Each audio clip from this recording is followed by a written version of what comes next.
হালালকে হারাম করছেন না হারাম করেছেন? হারাম করেছেন না হালাল করেছেন? হারাম।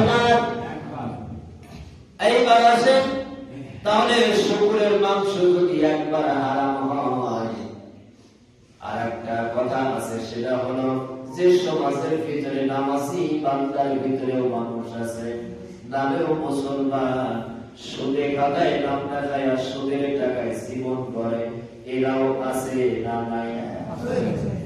আর সুদ খাওয়া হারাম, শুকুরের মাংস খাওয়া একবার বলেছে, আর অসংখ্য জায়গায় সুদ হারাম বলেছে।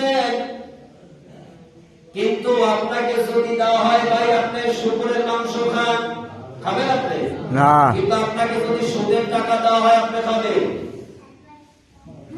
এই শুকুরের মাংস খাওয়া যেমন হারাম, সুদ তেমন হারাম।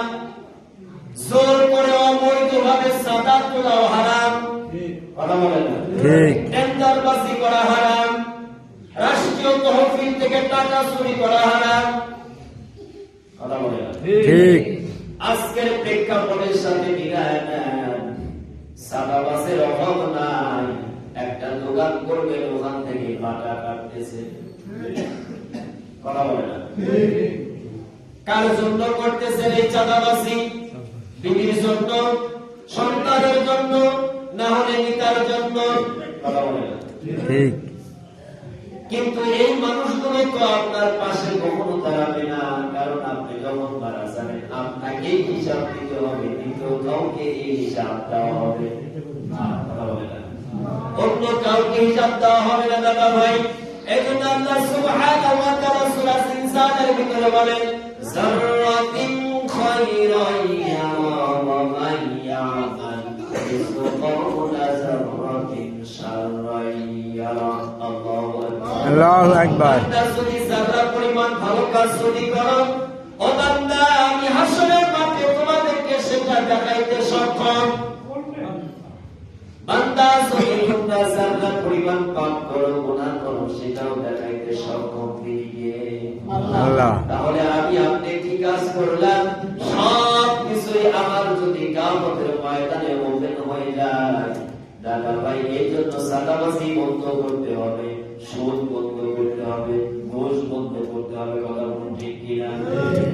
আর এইগুলো যদি বন্ধ করতে চাই, তাহলে প্রথম শ্রেণীর যারা আছেন, সমাজের যারা নেতৃত্ব দিচ্ছেন, তাদের দরকার, কথা বলে না?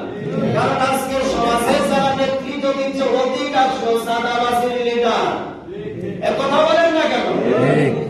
অধিকাংশ যারা সমাজে নেতৃত্ব দিচ্ছে, এরা হলো চাঁদাবাজের এক নাম্বার লিডার।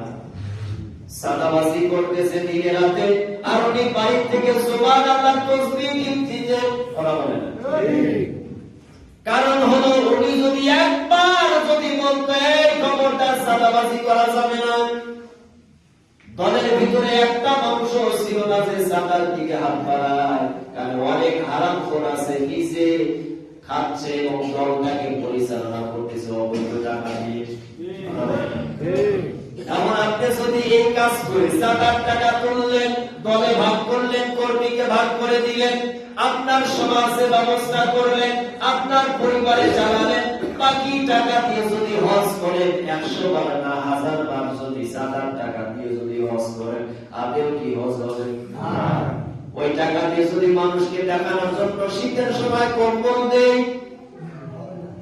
এটা লেখক দেখানো, রিয়াই মাদার, একটা লাঠি দিচ্ছে একটা ফকিরে, তাও সেলফি, ওর চাও হলো চাঁদার টাকায়।